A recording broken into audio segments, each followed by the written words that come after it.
Let's bring in CBS News Chief White House Correspondent Major Garrett, who's at the White House for us. Major, we'll get to those immigration actions in a moment, but let me start by getting your reaction to the tweets from the president this morning pledging a major investigation into voter fraud. What do you make of it? Well, if in fact he wants his Justice Department to conduct that investigation, the president is legally empowered to ask the Justice Department under his soon-to-be confirmed Attorney General, Jeff Sessions, to do that work. And the Justice Department can apply some investigatory procedures and personnel to that task. We'll have to wait to see if that happens. But as Nancy Cordes, my colleague on Capitol Hill, just so thoroughly explained, the opportunity for this president to have congressional Republicans pursue this has basically been asked and answered. They're not interested. They don't believe it exists. They're not going to devote their resources to this. So if this is going to be an executive branch decision ordering the Justice Department to pursue this investigation, we'll have to wait to see the president do that. One tweet doesn't set that in motion, although it might. Yeah, well, you mentioned, the tremendous resources. We're talking about something that would be a multi-state operation. It would cost a lot of money. So far, the only shreds of proof that we've seen, if you want to call that, are debunked reports. Wouldn't he have to at least provide some sort of concrete evidence to convince people to cough up the money for an investigation like this?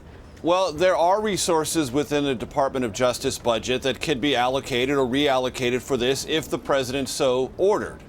That is within the executive branch prerogatives on a limited basis. But if Congress really opposed this, it could rapidly sign or put together legislation, ask the president to sign it to thwart that. But if the president doesn't want to, even that legislation could be vetoed or ignored. So we don't know where this is going to go. The Justice Department could, if in fact the president ordered it, pursue this, look into this as a voting rights matter, as a matter of justice, as a matter of understanding how the election was carried out on the ground and if there was any fraud.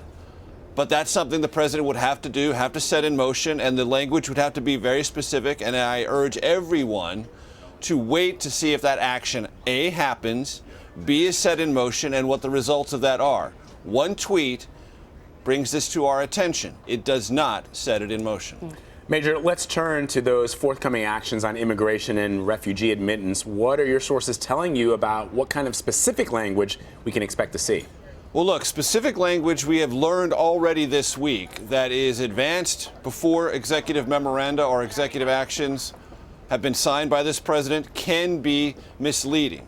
So what I'm going to tell you is I'm going to give you some broad ideas of what I've heard about these executive actions, but I'm going to wait to see what the actual language is.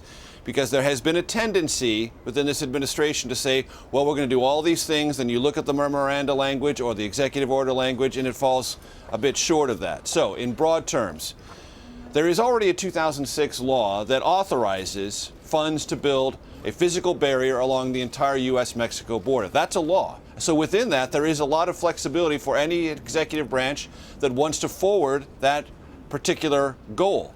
So there might be programmed funds that can be reallocated from one current purpose of the Department of Homeland Security to beginning the construction of that physical barrier. That's something the president can do. We'll have to wait and see on that. There's also some sense that the president is going to set limits and perhaps ban for some period of time any refugee inflows from Syria to the United States. That was an oft-repeated campaign pledge. We are very likely to see something like that. Plus, something he said in the latter stage of the campaign, backing away from that blanket ban on all Muslim immigration into America, saying that if it would come, these new strictures would be applied to countries with a history or propensity, hard to define either of those, toward terrorism. Again, we have to look at the precise language, and we have to look at how those procedures, as articulated by this president, would actually be implemented. So those are broad categories, but I urge everyone, wait to see the language, wait to see what legal challenges might arise, and what Congress thinks of them. So, Major, depending on the language included in those actions, could we see pushback, not just from Democrats, but also from Republicans in Congress? That's exactly what I was pointing out in that last sentence. Wait and see what the exact language is, how workable it is, how much it is consistent with previous procedure. Is it something that falls within executive branch authority? And if not, would Congress challenge it if it interpreted those efforts as too broad or possibly unconstitutional? Now, this administration has pledged it will adhere to all existing laws and constitutional limits on this kind of immigration activity. But again, until we see the language and it's tested either by people who are familiar with immigration law or possibly tested in court, we've already seen promises to test in court what the president did yesterday on executive memoranda, greenlighting the Keystone XL pipeline and the Dakota Access pipeline. So even when the president sent something in motion via his pen, executive order or memoranda, that doesn't mean that's the end of the story. And that is certainly likely to be the case with any action he takes to limit immigration inflow into this country. An important clarification for us. Major Garrett at the White House, we thank you, Major. Sure.